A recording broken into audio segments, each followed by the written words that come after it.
እኮ ስምሽን መጀመሪያ ሲነግሩኝ ደንግጬ ነበረ። ለካ በጣም የሚገርም ስም ነው። ምን ማለት ነው?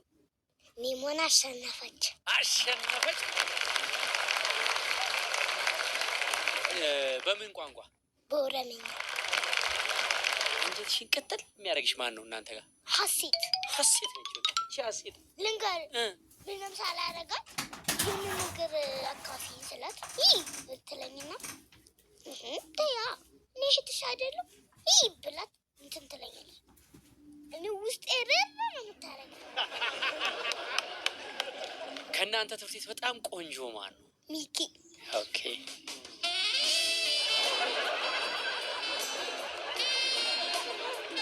ምኑ ነው ደስ የሚልሽ?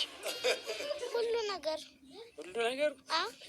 እስቲ ምኑ በዝርዝር ብትነግሪኝ። ፊቱ፣ አመቱም ደስ ይልሻል። ስንት አመቱ? 8። ኦ ሲኒየር ነዋ። እሱ ግን ለምንድን ነው ብዙ ጊዜ ከሀሴት ጋር ነው ከማን ጋር ነው የሚውለው? ከኔ ጋር ነው። ከማን ጋር ሲውል ነው የሚያናድሽ? ሚኪ ከኤሌዘር ጋር አብረው ሲጫወቱ አፈር ምናምን ማቡነን ነው። አያቡንም። ሚኪ እንኳን ምንም አይለኝም። ኤሌዘር ችግር አለበት ሲጀመር። ከሚኪ ጋር ምሳ አብራችሁ ትበላላችሁ? ምሳ ክፍል አለን። አንዱ ጋር ሲቀመጥ እኔ እሱን ሄደሽ አንዱ ላይ ቁጭ። ሚኪን ትወጂዋለሽ? ሁሉም ወንዶች፣ ሁሉም ሴቶች፣ ሁላችንም እንዋደድ።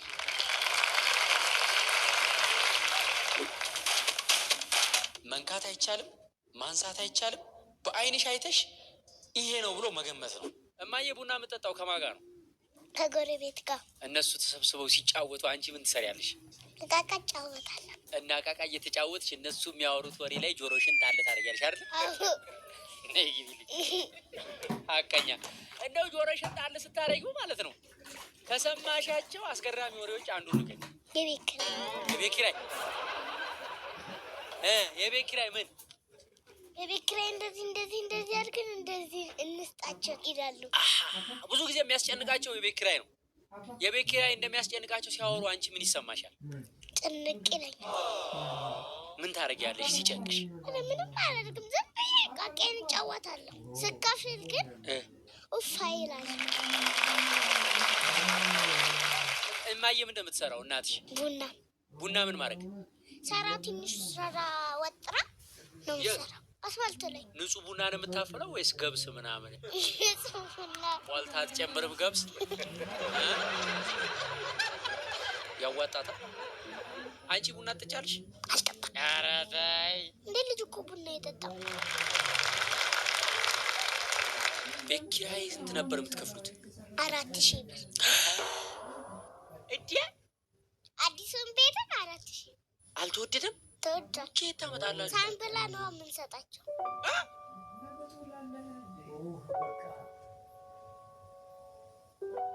አዲሷ ቤት ግን ምንም የቤት ኪራይ ሲጭኝ ራሱ አትልም። እግዚአብሔር ይስጣት ብለው እግዚአብሔር ይስጣት፣ እድሜዋን ያርዝሙ። እኛ እስከምንሰጥ ስራቸውን ይሰራሉ። ቀኑ ቢያልፍም እግዚአብሔር ይስጣት። ስሩ። ብር ከጎደለብን የቤት ኪራይ ሲጎድልብን ግማሹን አጉድላ ትሰጠናለች። ማርታ ደግሞ እቃ ታበድረናለች፣ እንጀራ ትሰጠናለች፣ ወጥ ትሰጠናለች። ያው ዓለም ራሱ የኪራይ አይደለች ይቻላል።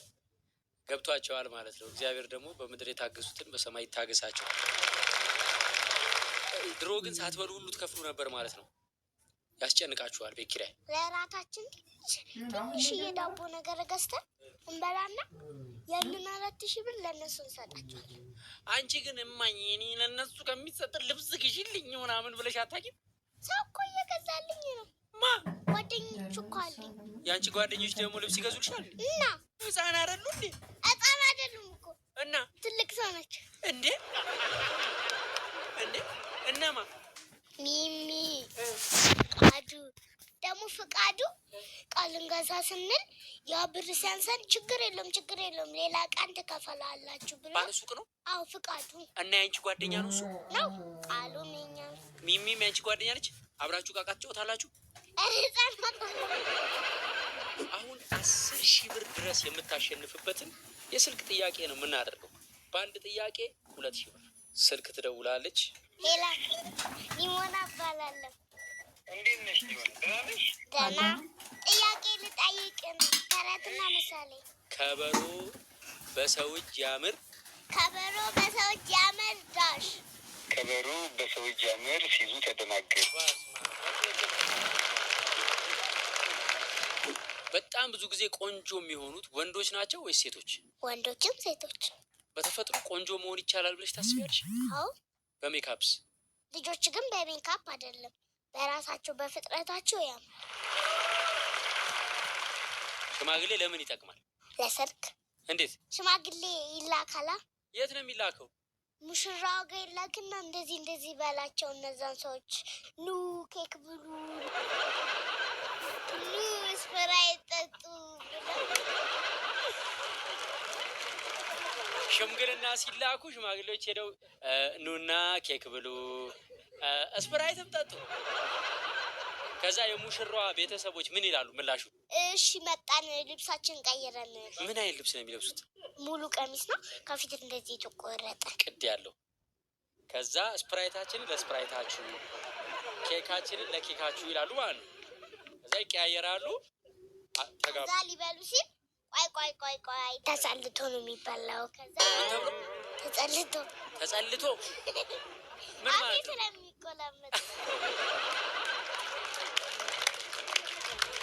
ተጸልዮ ለማለት ነው። በስንት ዓመታቸው ነው ሰዎች የሚጋቡት? በ20 አንቺ በስንት ዓመትሽ ነው ወደፊት የምታገቢው? 21 በ21 ወስነሻል እንዴ? ባል ካልተገኘስ? እነሱ ራሳቸው እኮ ነው ባሎቹ። ወንዶች ይመጡና እባክሽ ላግባሽ።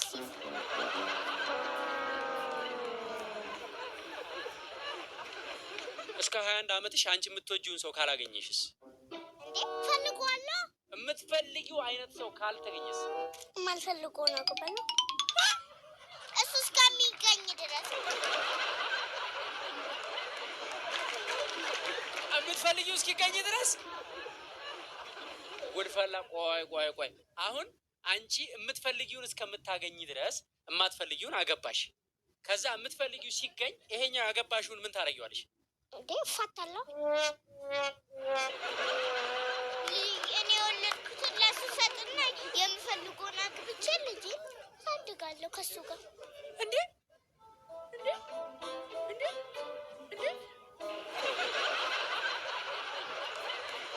አንቺ አሁን የማትፈልጊውን አግብተሽ ከዛ የምትፈልጊውን ካገኘሽ በኋላ ይሄኛውን እንፋታ ስትዩ ይሄኛው ይጎዳል እኮ አይደለም። እኔም አልፈለኩትም እሱም አልፈልግ ሳንፋለግ ከዛ ያኛው ሲገኝ ልጁን ሳዳውል ብዬ ወደሱ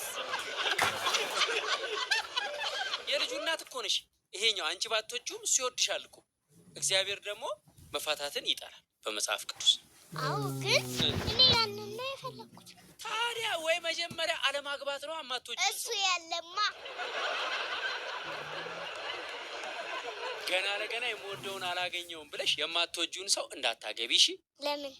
አንቺ የማትወጂውን ሰው አግብተሽ ልጅ ወልዳችሁ ከዛ የምትወጂውን ሰው ስታገኝና ተፋተሽ ስትሄጂ ከዛኛው ጋር የወለዳችሁት ልጅ የእናትና የአባት ፍቅር አያገኝም አይደለ?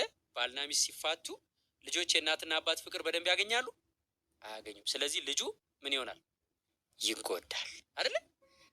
እዚህ ጋር እንደው አንድ ሀሳብ ሼር ባረግ ደስ ይለኛል። አንድ ጊዜ አብረው የሚኖሩ ባልና ሚስት ነበሩና አብረው ይኖራሉ።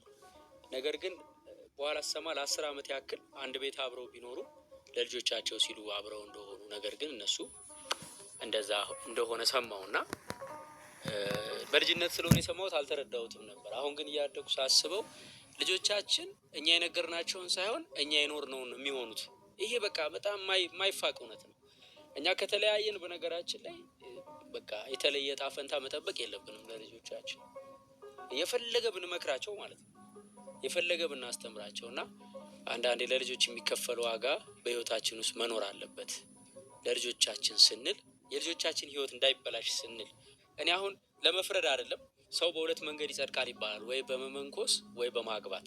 ትዳር መጽደቂያ ነው ሲባል በትዳር ውስጥ ያለውን እሳት ችሎ በመኖሩ ይጸድቃል ማለት ነው። ሰው ትዳር ውስጥ በጣም ፈተና ይኖራል፣ ከባድ ይሆናል። ያን እሳት ችሎ በመኖሩ በትዳር ነው የሚጸድቀው። መጨረሻ እግዚአብሔር ዋጋውን ይከፍለዋል ለዛ ትዳር ላይ ለከፈለው ዋጋና እግዚአብሔር አምላክ ልጆቻችን በደስታ በፍቅር በሁለት ወላጅ እንዲያድጉ በአባትና በእናት እንዲያድጉ በመሃላችን የሚመጣን ፈተና ያርቅልን፣ መቻያውን ጽናቱን ይስጠን። እስከ መጨረሻው ልጆቻችንን አብረን ለማሳደግ ያብቃን። የተለያየነውን አንድ ያርገን፣ አንድ ያደረገንን ደግሞ ያጽናን። ወደ ቀጣዩ ጥያቄ፣ ባለቤቱን ካልናቁ አጥሩን አይነቀንቁ።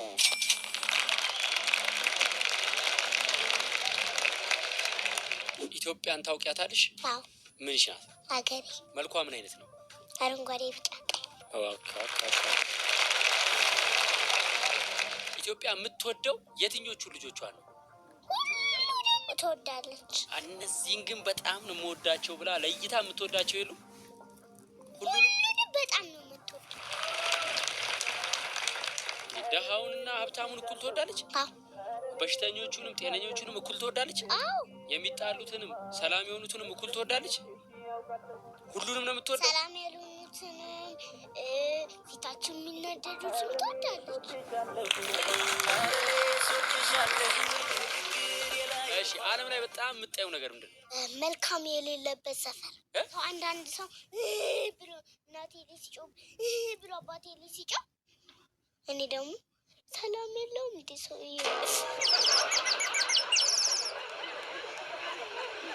በዓል እንዴት ነበር? ደህና ነው። ሰላም በይልኝ እሺ። ስታገኝ ሰው አረግሽ እንዴ? ደህና ነው። ምንድን ነው እናንተ ቤት ለበዓል ምንድን ነው የሚታረደው? ዶሮ። ስንት ገባ? 25 ብር።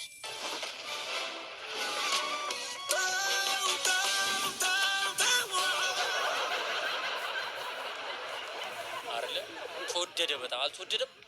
አይደለም፣ ቀንሽ ነው የነገርኩህ። ትክክለኛው ስንት ነው? 90 ሺህ። የወርቅ እንቁላል የሚጥለው እናንተ ያረዳችሁት ዶሮ። ይሄ ካልሽ ይከፈታል። 3 ጊዜ ከሳትሽ ተበላሽ። በጣም የምትወጂው በዓል ምንድን ነው አንቺ? ገና። ለምን?